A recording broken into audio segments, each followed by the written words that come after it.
Hello. হ্যাঁ, good afternoon sir. আমি আকাশ দাশগুপ্তের সাথে কথা বলছি। হ্যাঁ, কে? বলছি স্যার, আমি টার্না সার্ভিস থেকে বলছিলাম, যেখানে ফিনান্সিয়াল কনসালটেন্সি আর লোন প্রোভাইড করা হয়। এই মুহূর্তে আপনার কোনো লোনের রিকোয়ারমেন্ট আছে স্যার? হ্যাঁ হ্যাঁ, লোন তো লাগতো। আচ্ছা আচ্ছা, এর আগে কোথাও লোন নেওয়া আছে বা নিয়েছেন, শোধ হয়ে গেছে না এরকম না কিছু? না, আগে কোনো লোন নিইনি। কোনো আরে প্রোডাক্ট অ্যাকচুয়ালি কি? পৌনে চারটে বাজে, খুব খিদে পাচ্ছে আমার, বিরিয়ানি খেতাম ওই জন্য। হ্যালো।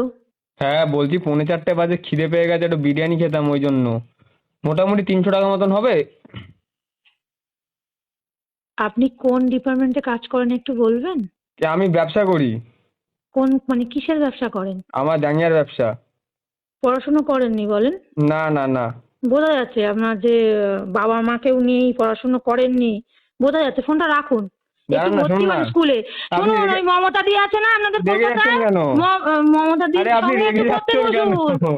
রাখবো না, আপনি একটু পড়তে বসুন। আপনি আপনার রেগে অবাক হওয়ার দরকার নেই। আপনি জাঙ্গিয়া কেন, আপনি প্যান্টিরও ব্যবসা করুন, আচ্ছা। মমতা দিও নিয়ে নেবেন। আর বলবেন যে মমতা দিকে একটা ফ্রি দিচ্ছেন, আমি আপনাকে পয়সা পাঠিয়ে দেবো। বিরিয়ানি খাবেন? গরুর বিরিয়ানি, ছোড়ের বিরিয়ানি সব খাবেন। নিজের আপনি হাতটা রেগে পারলেও যাচ্ছেন কেন? আমি রাখবি না, আপনি নিজের হাতটাও জ্বালিয়ে দিয়ে বিরিয়ানি সবাই খেয়ে নিতে পারেন।